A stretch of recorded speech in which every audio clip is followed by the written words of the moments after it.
Japan has changed. It's always changing. Things are always getting harder. It wouldn't be any fun otherwise. So today I want to talk about some of the recent or upcoming changes that Japan is going through, especially ones that are aimed at tourists. A lot has changed since COVID, and even more is going to change from here on out, apparently. So we have a lot to look forward to, I guess. I'm going to start and end with the two most important ones, so I'm forcing you to watch the whole video. Tax-free. Everyone's favorite little budget hack. It's changing. It's not going away completely. It's changing, okay? So tax-free shopping in Japan is kind of one of like the most, I don't know, celebrated parts of traveling in Japan, because right now with most purchases over 5,000 yen, you don't have to pay tax if you're a tourist. And that's a lot of money because it's 10% here. This is for things like clothes, makeup, not like at a restaurant. So the way it works right now is actually kind of unique. Usually you get the discount taken right at the register, so you don't even pay the tax at all ever. Or you have to go to like a special counter somewhere like in the mall or something after you purchase, and then you get refunded the tax there. But either way, you basically get your money back like immediately. So the problem with this lies in that some people take advantage of the system and they come into Japan on the tourist visa, they buy a bunch of stuff, and then they resell it within Japan and make a profit. That's a no-no, because tax-free is meant, you're supposed to like take all of the items out of the country. That's the basis of it. So thank you to the select few who have ruined it for everyone. From November 2026, the system is changing. The immediate tax discounts or refunds at the store are going to go away completely, and it's going to turn into a refund system. Actually, this is how it works in a lot of countries. I know South Korea, the EU, this is how it works. Basically, you need to collect all your receipts, and then once you go to the airport, you're gonna like scan them or turn them in somehow. The exact details aren't out. And then once you go past security into the airport, there's gonna be like a different area where you take this slip you get and you get refunded there. So there's also the chance that they're gonna ask to see your items to prove that you're taking them out of the country. Technically that exists now too, but see it, that's gonna change. Next, tourist only pricing. This is a big debate online about if it's right or wrong, but basically what it is it's a dual pricing system. So there's going to be one applicable price to residents that's cheaper, and then there's going to be a more expensive price just for tourists. So basically there's like two different ways this can be applied, and I think one of these is okay and I don't like one of the others. So the one I don't like is if it's like a restaurant and the prices are more expensive on the English menu. I don't like that. I don't know, people say this exists. I've never actually seen it myself. Maybe I've once. But it's not like some super common thing. It's really not. Because honestly, these restaurants, if they really don't want foreigners, they're gonna put up a sign that says like Japanese only or something. And like, okay, look, I don't want to give my money to these like racists anyway, so. But the other example of this is for tourist attractions. So for example, a recently opened theme park in Okinawa that I heard was really boring, is charging more money to tourists. It's also really common for there to be dual pricing in ski resort areas. This one I'm okay with because if you've been to Hakuba, you'll know. So basically the lift passes and things like that are going to be more expensive for foreign tourists than they are for locals. And I think that kind of thing is okay because we make a lot less money here, especially like these ski resorts. It's basically like all Australians. But it's going beyond that now. So there's a lot of local governments that are kind of considering, or they're just starting to pass things where like heritage sites or like shrines, castles, that kind of thing are going to have one admission price for tourists and another one for residents. This is up for debate, and I don't know, I think it's kind of complicated. Next, there is now a Visit Japan website. This was introduced post-COVID. If you've come here since COVID, you probably already know it, but you know, usually when you go into a new country, you have like a paper custom slip you have to fill out on the airplane, right? And you still can do that. They still have these slips of paper, don't worry. But if you would like to save yourself some time, they now have a website where you can just fill it all out in advance while you're still in your home country. And then at the end, it's gonna give you like a screenshot. So just screenshot that on your phone and save that and you'll be good to go. Personally, I think it's worth doing this because they do separate people who have like the slips and the QR codes, and I've always used a QR code and I've literally never waited more than like 3 people in line. And if you are going to be coming to Japan or you're someone who travels a lot, good news, because I am excited to say the sponsor of today's video is Saily. So if you don't already know what Saily is, it is a new and affordable eSIM service app brought to you by Nord Security. Now, I travel a lot for fun, for work, and you know, eSIMs are the way to go. Pocket Wi-Fi and physical SIM cards, those are out. This is the eSIM era. And if you want to try it out for yourself, all you have to do is download the Saily app, just set it up on your phone and then activate the eSIM before you travel. And once you land, your phone's just automatically going to connect to the local network. It's super easy. And you can basically use Saily anywhere in the world now because they have over like 200 destinations. And if you're a heavy traveler,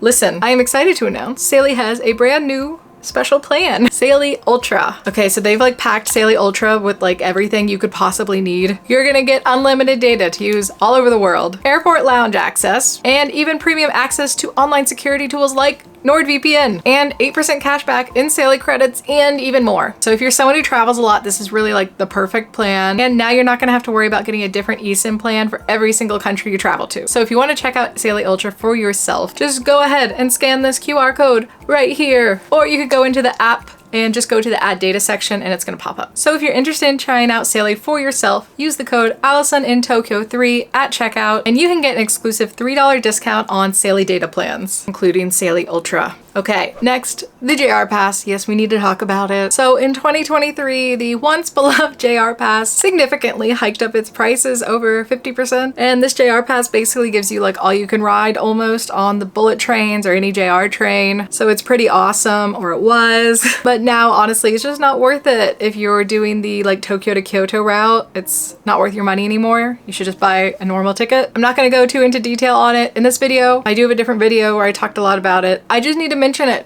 to, you know, protect everyone. If you're really wondering if you should get it or not, just look up the legs of your itinerary though and like see how much it would be if you bought normal tickets and then compare it. That's what you have to do now. Next, the Shinkansen luggage rule has kind of changed again. So up until COVID, basically, the last row of seats in like a car on the bullet train was kind of like a first come first serve thing for luggage. So everyone who would like the big luggage would like rush to put it in there and it kind of got heated. People would fight over it and it was always overflowing. So in 2020, they changed the rules and now this space is only available to people who reserve the back row of seats. And if you do have oversized luggage, you have to reserve this last row of seats. However, oversized is actually like really big. Like if you're thinking of riding the bullet train with a big suitcase, just read the web page. I'll put the link down below. You should just read it all. But it's also applicable to people who cannot lift their suitcase above them because most of the luggage racks, they're just above all the seats, kind of like an airplane. So even if your suitcase like technically fits, you have to get it up there. Like personally, if it was me and I was traveling with a suitcase that was bigger than a carry-on, I would just ship it through Yamato Delivery or some other luggage delivery service. It's not worth the hassle of dragging a bunch of suitcases through the train station, trust me. But the new change, there's a change, okay, hold on, is that from July of 2025, they are having a trial period where now some seats in some bullet trains will also have access to a different luggage area that's like in the area between the cars, like where the bathroom is. I don't know how many trains this applies to, I don't know how common it is, and I don't know when it's gonna end or if it will ever end. But that's something to keep in mind. If your seat is eligible for this, it should like show up somehow when you're reserving the seat. Next, no tourist areas. Okay, so I see a lot of discussion about this online. A lot of heated debates. Guys, it's not a problem. So what like a no tourist or no photo spot is, basically is an area they just don't want people who aren't residents going into. Mainly this is applying to the streets in Gion in Kyoto, but it's only like a select few streets and it's genuinely like a residential area. Like if you're a tourist, you really shouldn't be going into there anyway. But there are more areas than just Gion. That's just the most famous one. There's also some like in Shirakawa-go, for example, and basically a lot of tourist areas. They don't want tourists to go into the residential streets, which is perfectly logical to me. And this happens like all over the world. It's not just a Japan thing, so I don't know why we're treating it so special, because it's not. Next, Mount Fuji has some new climbing rules. They're getting a lot stricter for the better, to be honest, because people are stupid. So first of all, it now costs 4,000 yen if you want to climb it. It's like 30 bucks, guys. It's not a lot of money. And you now need to reserve your spot in advance. There is a daily limit every day, so get on the internet. And there's also time restrictions now, so if you want to climb it at night, you have to have a reservation in like one of those mountain huts. And finally, they're also going to be checking equipment now, like kind of sporadically. But obviously, if you look really underprepared, they're probably not going to let you climb. Good. They're trying to reduce bullet climbing, and there's like, I don't know, there's always these incidents every year, like a few incidents every year where there's like just the stupidest, usually foreign tourists, who like try to climb the mountain in like flip-flops or something, and it's like... And finally, say hello to Jesta. I guess that's how you say it. So the US famously has ESTA, and this is basically modeled after that. So it's expected right now to roll out in 2028 sometime. And basically this is just going to be a stricter border control while also speeding up the process because you have to apply for it in advance. It's not a visa, it's like a permission kind of thing. And this will apply to people who are from visa exempt countries. So that includes like the US, Canada, UK, Australia. You now have some advanced homework to do when you want to come to Japan. There's not that many details out about it yet, but I'm sure there will be in 2027-ish. Just something to consider for the future. It's not going to be, I don't think, a big hassle. We'll see. Those are the main new changes I wanted to cover today. In terms of things that like are actual rules, like actual things that are being enforced, that's it. Other changes, I guess you could say it's really crowded, but that's not going to change because they still want more tourists. I don't know where they're putting them all, but they want more. But yeah, as Japan continues to grow and take in this increasing number of tourists every year, you know, every year it gets like a few million more, it feels like. They're going to keep doing these changes. They're going to keep adding things, new rules, etc. And that's just how it has to be, especially because the infrastructure in Japan is maybe not up to the task of dealing with this massive number of tourists. I don't know. Always something to look out for, but don't worry, you'll enjoy your Japan trip if you're planning one. Please don't stress, like, it's fine. So thank you for watching the video. Please leave a comment down below. Let me know if there's any other rules, changes, whatever I've missed. I've covered other things in other videos, but it's hard to kind of compile everything. Like the video, subscribe to my channel for more content about traveling in Japan and my life in Japan, and I'll see you back here again soon. Bye.